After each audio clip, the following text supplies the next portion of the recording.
ตั้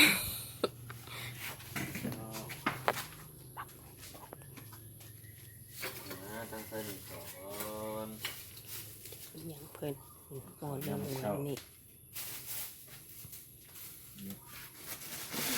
ประจำเวียกอันเล็กแมนคือในมันยางอัดแห้งไหมพี่น้องมาทำตั้งไฟเลยนะเวลาจะน้อยสักนิดก็ได้